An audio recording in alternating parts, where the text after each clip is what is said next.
Hello friends, आप सभी का स्वागत है हमारे इस यूट्यूब चैनल पर। तो आज की इस वीडियो में हम देखेंगे भारत का प्राचीन इतिहास से जुड़ी कुछ महत्वपूर्ण प्रश्न जो कि इस वीडियो में रखा गया है। आप सभी प्रश्न को ध्यान से देखेंगे और याद करने की कोशिश करेंगे। और मेरी वीडियो अच्छा लगे तो जरूर लाइक कीजिएगा और मेरे चैनल को सब्सक्राइब कीजिएगा प्रतिदिन ऐसी ही वीडियो पाने के लिए। तो चलिए आज की वीडियो की ओर चलते हैं। आज का पहला प्रश्न इस प्रकार है कि वह युग जब पत्थरों के औजार उपयोग किए जाते थे उनको किस नाम से जाना जाता है? तो इसका सही जवाब जो है पाषाण युग। पाषाण युग का मतलब होता है, पाषाण का अर्थ है पत्थर यानी कि पत्थरों का युग। अगला प्रश्न है, पाषाण युग को कितने भागों में विभाजित किया गया है? तो इसका सही जवाब जो है पाषाण युग को 3 भागों में विभाजित किया गया है, जो कि इस प्रकार है: पूरा पाषाण काल, मध्य पाषाण काल और नवपाषाण काल। अगला प्रश्न है, पूरा पाषाण युग के मानवों की आजीविका का मुख्य साधन क्या था? तो इनका साधन जो था शिकार व फल संग्रह यानी कि शिकार करते थे और फल संग्रह फल यानी कि फल खाकर वो रहते थे। अगला प्रश्न है, पूरा पाषाण युग के मानव जिन्हें आदि मानव भी कहा जाता है उनके द्वारा किया गया प्रथम आविष्कार क्या था? तो इसका सही जवाब जो है आग, यानी कि पूरा पाषाण काल में आग का आविष्कार सबसे पहले किया गया था। अगला प्रश्न है, पूरा पाषाण मानव द्वारा बनाया गया प्रथम महत्वपूर्ण औजार क्या था? तो इसका सही जवाब जो है कुल्हाड़ी, है ना। अगला प्रश्न है, पूरा पाषाण अपने सभी औजार किससे बनाते थे? तो इसका सही जवाब जो है कठोर पत्थर, यानी कि आप समझ सकते हैं कि पाषाण युग यानी कि पत्थरों का युग था, तो इसमें सभी चीज़ जो भी बनेंगे वो पत्थर से ही बनेंगे।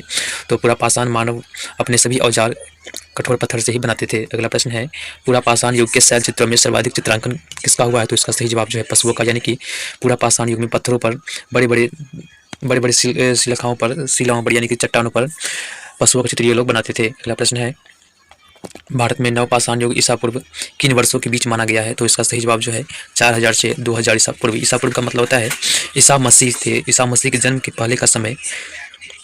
पहले के समय जो कि ईसा पूर्व कहलाता है, और ईसा पूर्व यानी ईसा मसीह के जन्म के बाद का समय ईस्वी कहलाता है। तो ध्यान रखेंगे कि ईसा पूर्व यानी कि ईसा मसीह के जन्म के पहले के समय को हम ईस्वी कहते हैं। ठीक है। अगला प्रश्न है, प्राचीन इतिहास के अध्ययन के संदर्भ में नवपाषाणिक शब्द का क्या तात्पर्य है? तो उसका सही जवाब जो है आत्मनिर्भर एवं अर्थव्यवस्था। अगला प्रश्न है, पशुपालन व कृषि के बाद नवपाषाण युग का सर्वाधिक महत्वपूर्ण आविष्कार क्या था? तो इसका सही जवाब जो है पहिया या चक्र यानी कि चक्का, यानी कह सकते हैं आप कि नवपाषाण युग में पहिया का एवं चक्का का आविष्कार किया गया, जबकि पाषाण काल में आग की आविष्कार किया गया था। अगला प्रश्न है, किस युग में पहली बार मातृदेवी पूजा का स्पष्ट प्रमाण मिला है? यानी कि मातृदेवी माता की पूजा का प्रमाण किस युग में मिला है? तो ध्यान रखेंगे आप सभी कि नवपाषाण काल में इसका प्रमाण मिला है। अगला प्रश्न है, मिट्टी के बर्तन बनाने के लिए चाक का आविष्कार किस युग में हुआ है? तो इसका सही जवाब जो है नवपाषाण काल, यानी कि नवपाषाण काल में ही मिट्टी के बर्तन भी बनाए गए हैं। अगला प्रश्न है, मानव के व्यवस्थित एवं स्थिर जीवन अथवा अस्थायी निवास का प्रारंभ किस युग में हुआ था? यानी कि नवपाषाण काल में, यानी कि मानव अपना रहन सहन अच्छी तरह से घर बना करके रहना का प्रारंभ किए तो नवपाषाण युग में ही इनको ये जानकारी मिली। अगला प्रश्न है, मनुष्य ने कपास व ऊन काटने और कपड़ा बनाने की कला किस युग में सीखी? तो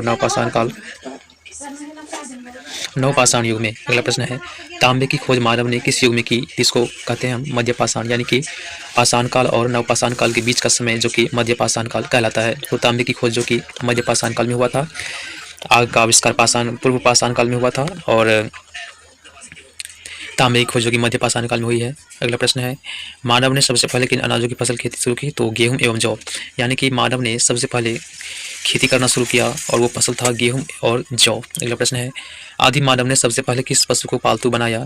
तो इसका सही जवाब जो है कुत्ता, यानी कि कुत्ता को आदि मानवों ने सबसे पहले पालतू पशु बनाया। अगला प्रश्न है, चित्रकारी का प्राचीनतम साक्ष्य कहाँ से प्राप्त हुआ है? तो इसका सही जवाब जो है भीमबेटका, यानी कि भीमबेटका से चित्रकारी का साक्ष्य मिला है, और ये भीमबेटका जो कि मध्य प्रदेश में स्थित है। मध्य प्रदेश भारत में एक राज्य है। अगला प्रश्न है, प्रागैतिहासिक अवशेषों का अध्ययन करने वाला शास्त्र कहलाता है आर्कियोलॉजी, यानी कि आर्कियोलॉजी के अंतर्गत प्रागैतिहासिक अवशेषों का अध्ययन कराया जाता है।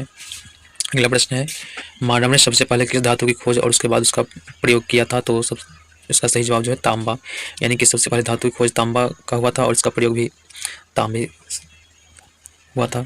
अगला प्रश्न है, भारत के किस राज्य में अब तक सबसे अधिक 200 ताम्रपाषाण कालीन बस्तियों का पता चला है? तो इसका सही जवाब जो है महाराष्ट्र। अगला प्रश्न है, भारत का अब तक सबसे बड़ा ताम्र संचय कहाँ पाया गया है? तो इसका सही जवाब है गुंगेरिया, जो कि मध्य प्रदेश में स्थित है। अगला प्रश्न है, ताम्रपाषाणिक शैल चित्रकला में मुख्य रूप से किनका चित्रांकन हुआ है?